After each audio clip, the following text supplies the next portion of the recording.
I'm gonna cook chicken tinola. Gagamit tayo ng 2 bulbs of garlic. I'm gonna wash the garlic first.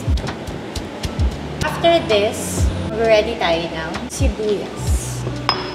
Isang sibuyas lang kasi gagamit din ako ng onion leeks. Next is, I will prepare the ginger. Siyempre, huhugasan na naman natin yan, di ba?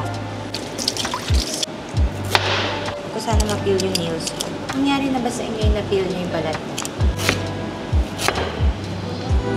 I cannot put too much ginger kasi aanghang. Mga kids ko yung kakain. Tansya-tansya lang tayo. Probably, hindi ko ito magagamit lahat, pero mas okay na yung naka-ready ka kasi nagmamadali ka mag-chop and peel. Okay, next would be the onion leeks.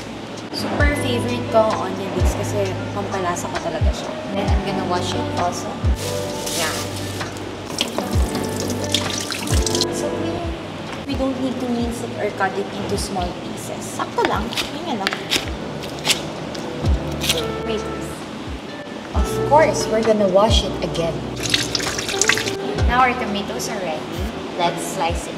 Hindi ko na nakiligang humagluto. Lipat ako dito sa Isabela.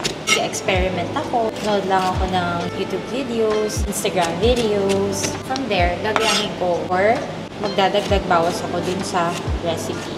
Meron pa akong 2 more ingredients sa kulang. Papaya and malunggay. So instead of sayote, papaya yung ginagamit ko. Kasi namin ang papaya sa likod. Tayo ng papaya. Let's go to the garden! Tino! Papaya.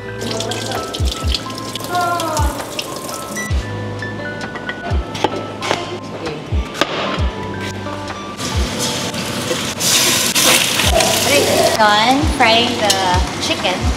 Transfer muna natin siya malalagyan.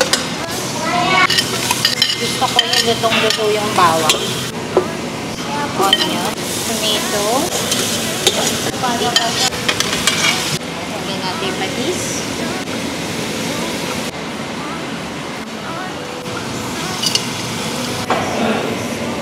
Pakuluan na lang natin siya. Antayin natin maluto yung ating chicken. Let's cover it. Siguro in 20 minutes or 30 minutes ito lang. Malambot na yung papaya, so malunggay na. Siguro mga 2 minutes, 2-3 minutes, okay na natin.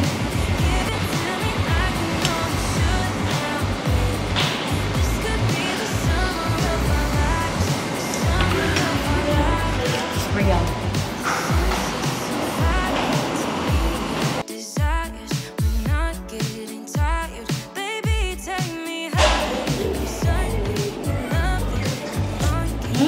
Sarap. Mali lang lang. So good.